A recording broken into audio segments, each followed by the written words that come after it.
Hey everybody, Utidijian here again, and this is the week 6 lecture about computable phenotyping. So the learning points we hope to touch upon are describing what a computable phenotype is and alternative approaches for developing them, understanding the advantages and disadvantages of rule-based versus machine learning phenotypes, and explaining how to evaluate a computable phenotype. So when we are tasked with doing studies in PEDSnet, we often begin with the idea of cohort identification. Looking for patients that share certain conditions or features, we need to be able to reliably and validly identify patients. This is something not only do we want to make sure it works at one site, but we want to make sure it works at multiple sites, because we do know that there could be unique codes used at one site over another, or differences in coding practices, etc. So traditionally, the way people would go about finding cohorts would be possibly looking at registries that they, systems that they've already built that maintain patients based on inclusion criteria and tracking of when patients enter and exit the registries. Epic does have some registry functions that can create registries of diabetics, asthmatics, stroke patients, etc. Another possibility is chart abstractions, which tends to be manual, very time intensive, and would typically rely on administrative or billing code data. So a manager or somebody might pull a list of patients with the desired billing code of interest, and then somebody would have to manually abstract the data of interest. By virtue of the electronic health record being having a database that stores everything, we can try something different. We can try implementing computable phenotypes. So breaking that down, phenotype, as we all remember back to biology, it's the observable physical or biochemical expression of a specific trait in an organism based on genetic and environmental influences. So, think about like height, eye color, blood type, chronic disease. So that could be the phenotype. A computable phenotype would be something that we could, some kind of condition, characteristic, or set of features that we could determine solely from data in EHRs and ancillary data sources. This was mentioned in your text, this distinction. And then they extend the computable phenotypes to a computable phenotype definition, where the idea of like, these are the specs or specifications for identifying patients or populations who have the characteristics or conditions of interest from EHRs using data that are routinely available in EHRs or other data sources. It consists of data elements and logical expressions for inclusion and exclusion. So your Boolean and or not that can be interpreted and executed by a computer. So last week we talked about code sets. In the text, it talks about value sets. These can define lists of conditions, drugs, or other clinical items of interest. And then you can use that and basically execute a query on the database to identify. And the query you come up with is hopefully something that is reusable and can be implemented elsewhere. And so that's why we want to use computable phenotypes, or one reason. It allows for much more complex, efficient patient identification. It is an algorithmic approach to patient identification with multiple inclusion-exclusion criteria, reproducible, reusable, shareable, helps standardize queries. It's more accurate than just diagnosis billing code data alone. It's less prone to those instances of miscoding we probably all encountered when we get a false positive. We find a patient and somebody picked the wrong code, or the diagnosis changed, but that single code was used to identify them. Using multiple clinical elements improves accuracy of case identification. And it can also aid in new patient identification. So if we are typically relying on the clinicians or the billers putting in the appropriate diagnosis code, we can also think about scenarios where maybe a patient meets clinical criteria for conditions but are not yet recognized by clinicians And so there's no diagnosis code yet. This, classic example we deal with is hypertension. Hypertension is woefully underdiagnosed in pediatrics, especially because you have to look at complicated tables to see, like, this is their height, this is their gender, then you figure the blood pressure has to be greater than the 95th percentile. Something a little simpler, obesity, BMI classification gets missed. But we can go back to the data, we can, in the EHR, and we could actually, determine that these patients are missed hypertensives or missed obesity. The nice thing would be you could even try and extend this by integrating it into the EHR to offer clinical decision support to alert providers to undiagnosed conditions in real time, or it could even be done asynchronously, where somebody can go through the data in their clinic, their department, et cetera, of their patients and see who meets criteria for something and don't currently have a diagnosis code for it. Ultimately, it's all about trying to combine data elements to find the true cases. So that might be a combination of diagnoses, interventions like medications, treatment, or procedures, whether they're diagnostic or treatment, and measurements, labs, vital signs, et cetera. The right combination of these could help us figure out the patients of interest with very high accuracy. So there are different approaches to doing this. The one that we've typically adopted here at PEDSnet is a rule-based approach. This is where we will focus on getting a clinical domain expert, somebody who really knows this disease. Typically, that's what the PI is, the principal investigator, to help us develop an algorithm based on their knowledge of the clinical features that are relevant for the diagnosis and or management of this condition of interest.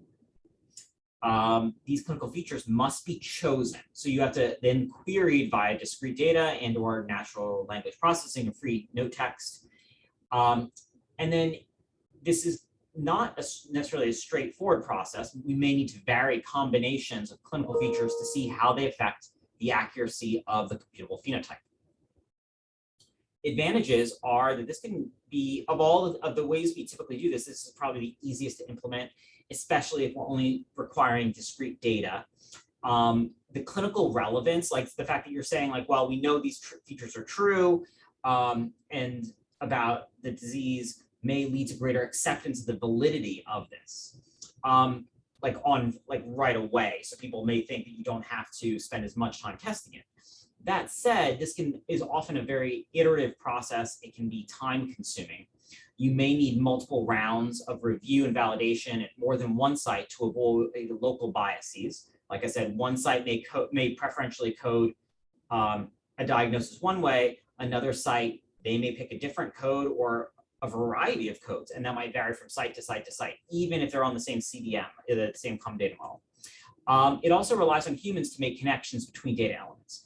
Features are selected for rather than discovered. So if there's just something that is not known that this lab strongly correlates with this diagnosis, or this combination of labs and meds could correlate or improve your diagnostic accuracy of your phenotype, then you're not, it's really relying on the humans to figure this stuff out rather than another method, which we'll talk about. So here's an example. This isn't what was implemented at PEDSnet, but type 2 diabetes in children is of great interest. The most increasing prevalence of this type of diabetes. So, this group developed a phenotype, and they started with, what is the definition of diabetes from the American Diabetes Association? Well, you have to have, any of these lab criteria, or they also added in the need of an ICD-9 diagnosis code for type 2 diabetes. They also took into account medication criteria. And then they also realized that they wanted to have a really sensitive, or really be specific for diabetes. And so to do that, they said, we don't want anybody who has a type 1 diagnosis code. So this is a chart that kind of demonstrates this was all figured out by clinical experts going in like rounds and rounds of, combining these criteria in different orders to see what made the most sense. So they started with the EMR data. They said, okay, do you have type 1 diabetes diagnosis? No. Okay, type 2 diagnosis. If you did, yes, great. Then they said, did you have a type 1 med? If you did, then they had to also make sure you had a type 2 med. And then did that type 2 med occur before or after the type 1 med to continue on to a case? If not, did they at least have 2 type 2 diagnosis codes by a physician to get them to be possibly a case? If you go down this path, they had a type 1 med. No, they didn't. Did they have a type 2 med? Yes, that would lead you to a case. No, they didn't have the med. Here, well, did they have an abnormal lab, like one of those lab criteria we showed on the previous slide? Yes, then it's a case. This is the algorithm they demonstrated. It's available here at this website with more detail. The performance of this showed that for cases, the positive predictive value that a case was truly a case was 98%. For controls, it was 100%. But again, this took a lot of time, and they had to, they put things in different orders to see what made sense. And when you have a rule-based algorithm, you may want to try adjusting the features that you have to come up with your ultimate phenotype algorithm. For instance, this is a slide that Charlie had showed during one of his earlier talks. This is how, adjusting the rules for an algorithm for Crohn's disease could change your sensitivity and your positive predictive value. So here, if you had just, a single diagnosis code, that would really help you, yes, it would be very sensitive, like you wouldn't miss anybody probably who had the diagnosis or almost, but at the same time, did they really, the algorithm, did they really identify a case? Not necessarily, it was very low. So then you said, okay, well, how about one diagnosis in a med? Sensitivity went down a little bit, but the positive predictive value increased.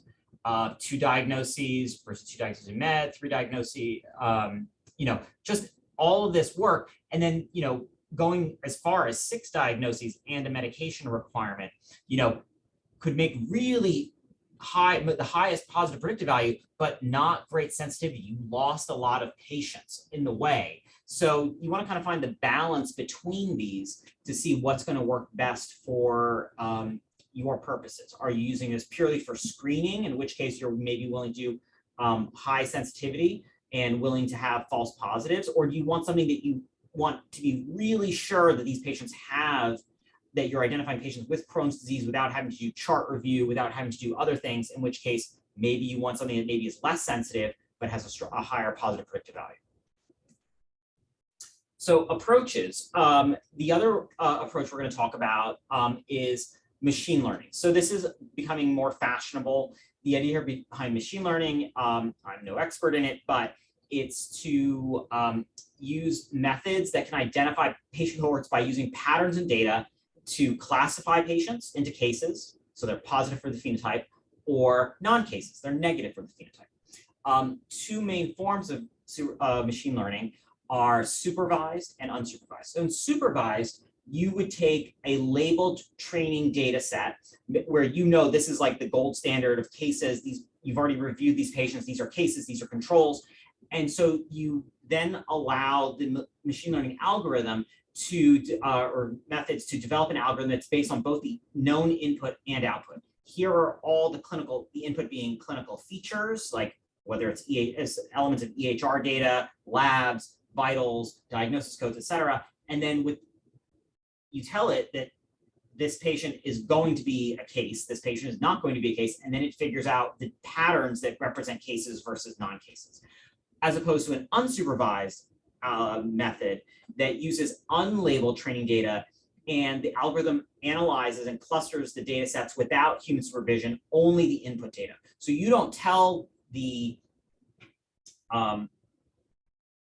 machine learning method which is a case, which is not a case. You allow it to kind of cluster and say, well, these ones seem to be similar. These ones, and maybe these were the ones that end up being cases. These are the ones that end up being non-cases. Maybe it's not just a binary grouping, but again, that's something you allow the machine to do itself.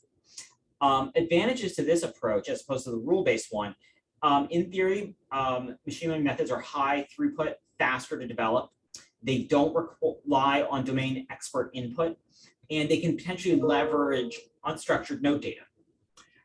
Disadvantages maybe I include that it's difficult to implement across sites, that you can train this on data at one site, but maybe it's really site specific, that pattern that the machine learning method figured out, that it required just the way things are labeled at one PEDSnet site that doesn't apply to the same way that they're labeled at another site, or is very, taking into account a physician or the specialty of the clinic, many different features depending on what you allowed it to work on to use.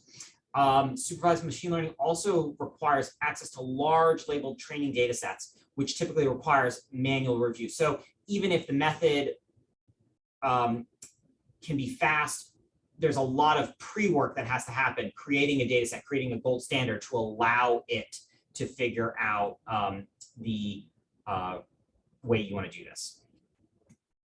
So types of machine learning. This again, so basically, like I talked a little bit about how the input can include both structured and unstructured raw EHR data.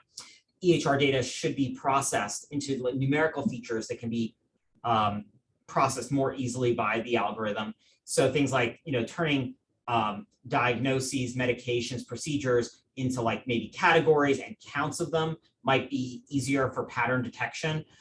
N-grams is something in NLP and text where it's looking for continuous sequences of words in a document, just as a way to help it identify patterns more easily, ignoring certain things like, articles and conjunctions maybe, or, whatever, prepositions, things like that. The output would be the classification determined by clinical experts. So that would be like the supervised machine learning method. So machine learning, like I said, break it down to supervised, unsupervised, classification. So these are different methods like support vector, naive Bayes, nearest neighbor, neural networks.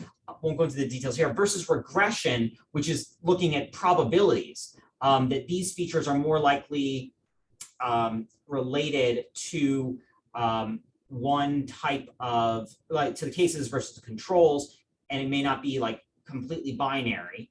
And then the unsupervised learning, like I said, would be a way for it to figure out how to do clusters. Let it see all these patients, a mix of cases and non-cases, and then it figures out what clusters make sense or what patterns have really high reproducibility in there. So typical workflow when we develop a phenotype here at PEDSnet, we spend a lot of time defining like what's a case and a non-case. We figure out what are the features we're looking at. We do that step kind of like that type 2 diabetes algorithm where we say, okay, what are the combinations or configuration? Like what's the order in which we want to apply the criteria? Or like in that Crohn's disease example, which is one of our PEDSnet ones, how we vary the number of diagnoses and or medications to figure out what was the performance characteristics we wanted. You would want to validate this internally and externally. And then you would see take the algorithm that has the performance criteria that you want, that meets your needs, and go from there. So we've done phenotypes on Crohn's disease, as we showed that earlier graph. The one we're going to focus on was the paper that Hanya Razagi and Michelle Denberg did on glomerular disease. We did a type 2 diabetes one different from the algorithm that I showed earlier. So let's focus on this glomerular disease one that you guys got to work on. Before that, I'm just going to say that when you need to evaluate a computable phenotype, you need to test the algorithm on cases and non-cases. So cases are patients who meet the phenotype definition.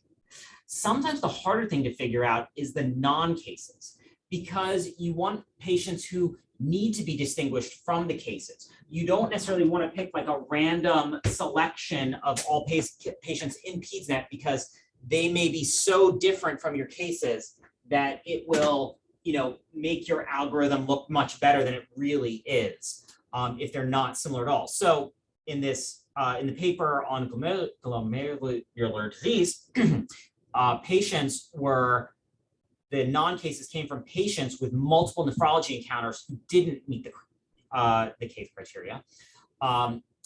For the Crohn's disease, it was patients with GI encounters and or ulcerative colitis. So distinguish them from Crohn's. They're both types of IBD, but those are the two we want to distinguish from. In a diabetes case, you might want to say, well, let's look at patients who have abnormal glucose or hemoglobin A1C values, multiple endocrinology encounters, and or type 1 diabetes, because again, you want to distinguish these types of diabetes. Chart review is important to confirm the results of the computable phenotype approach. Unless one of your sites says we have a gold standard that we have curated that already is sitting there, that we know that this registry in the EHR or this list of patients at our site absolutely has Crohn's disease, type 2 diabetes, et cetera, you're probably going to have to make sure you go and chart review the results, because you can't just trust that what is in the EHR without validating it is going to work. You want to pilot at one site and then expand to additional sites, because you want to make sure that what worked at one site can work at somewhere else. To be valid, the phenotype must identify the condition of interest and meet desired performance metrics. We talked a little about these performance metrics earlier.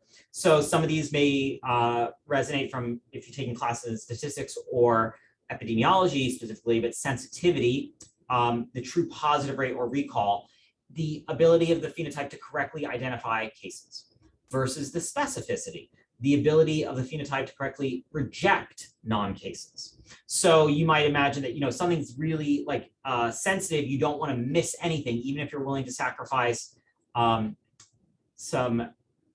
you may have some false positives there, versus, specificity, you want something that we absolutely don't get any non-cases in. So you may want that to be higher than the sensitivity. Positive predictive value, as mentioned earlier, that is the percentage of positive phenotypes that are true cases. And then this should be an N here, the negative predictive value, or not precision. Precision is another term for PPV, but it is the percentage of negative phenotypes that are not cases, or that are non-cases. So looking at that glomerular disease phenotype from the paper, we have, cases were defined in a couple of different ways from their work. They looked at, did they have a narrow diagnosis code of interest, these ICD-9 codes. These were all done on older data, so ICD-9 code is acceptable to define them, or 2 visits with broad diagnosis codes, or at least 1 visit with above diagnosis and a code for a renal biopsy. Exclusion criteria was the presence of a lupus diagnosis, and non-cases. So these were patients with at least 3 pediatric nephrology encounters and did not meet the computable phenotype definition of a case. When they were doing some internal validation, and sometimes some of the methods you might use in machine learning, like I mentioned, regression, might be, there's kind of maybe a mix of things you could do here. So what this did was taking a look at a cohort of patients. Before they knew what criteria they wanted to use, they said, okay, patients who had at least 3 encounters with a nephrologist, or had the occurrence of a narrow or broad diagnosis. So they looked at this and they said, okay, well, this is the regression showing, if you had 2 narrow diagnoses versus just 1 narrow diagnosis, you had much higher likelihood association of steroid use, of ACE inhibitors or ARB use, or prolonged EGFR. Versus if you use a broader diagnosis, less specific, 1 alone was probably the least, least association with these outcomes, the steroid use, the ACE inhibitor, the prolonged low EGFR. But if you made it 2 diagnoses, that association increased much greater. And, the renal biopsy was also strongly related. So using these regression results could help them in figuring out what they wanted to pick for the algorithm. When they did the initial single center pilot, this is what they came up with. They had, they looked at the algorithm, the phenotype came up with 100 cases, 100 non-cases. Among the cases, 92 were true positives, 8 were false positives for a positive predictive value of 92%. The sensitivity, it identified all of the patients with glomerular disease as being cases, so that was 100%. And for the specificity, they were able to get the to 93%, where true negatives, there were only 8 false positives. So that was the performance statistics here to look for. And sometimes there's no hard and fast rule. Typically, people want these numbers to be in the 90s. Some may want one of these to be over 95% and keep working until they maybe get the sensitivity to 95%, adjusting it. It depends on what you're trying to use this algorithm for. So when they then extended the performance across PEDSnet among a population with more than 3 nephrology encounters, sensitivity was 96%, specificity 93%, the PPV was 89%, the NPV 97%. They also tried to look at like a sub-cohort where they actually did an extra step where they said, okay, we're going to require that the sum of nephrotic syndrome diagnoses was greater than glomerulonephritis codes, diagnosis codes. And this identified these patients with nephrotic syndrome or biopsy-based minimal change nephropathy, FSGS, or membranous nephropathy, with sensitivity of 94%, positive predictability 92%. This step here of using comparisons of diagnosis code frequency, whether it's sums or ratios, can help distinguish conditions that are evolving diagnoses or at risk of miscoding. So it's possible that early on, they're not sure what type of IBD the patient has or what type of nephrotic or kidney disease or diabetes. So maybe it wasn't necessarily miscoding, but maybe they got a type 1 code, they got an ulcerative colitis code, but ultimately the patient proved to be Crohn's disease or type 2 diabetes, in which case you would expect over time the majority of diagnosis codes, either by count or ratio, would be in favor of the correct diagnosis. So potential limitations of phenotyping. We're using EHR data secondarily. This was data generated for clinical care. It's not optimized for research purposes off the bat.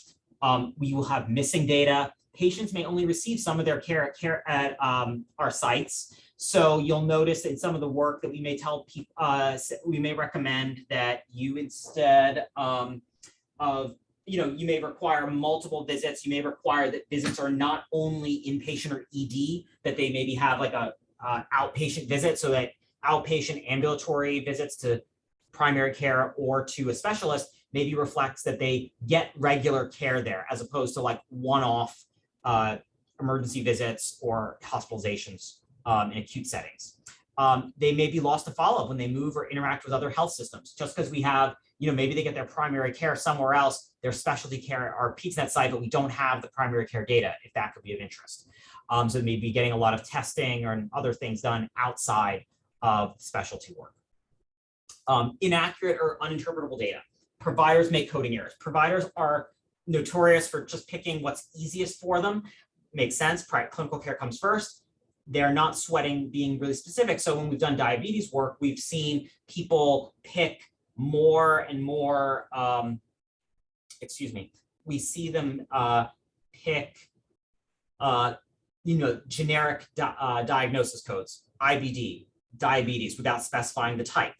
or that this is diabetes due to steroids versus or diabetes due to cystic fibrosis, as opposed to just diabetes alone. Billing codes may have systematic biases where, like I said, some sites, they may, by convention or by internal decision, they preferentially use these diagnosis codes for this diagnosis. Another site uses another one. We've run into this where sometimes, because billing codes need to use ICD coding, we know it's not as granular as IMO or SNOMED. They will sometimes just say, okay, we're going to use this generic ICD code, like one of these arthritis not elsewhere specified, to represent this very specific type of diabetes, and another site may not do that at all. In which case, if you trained your machine learning on that or your algorithm rule-based one on that, it's not going to work as well.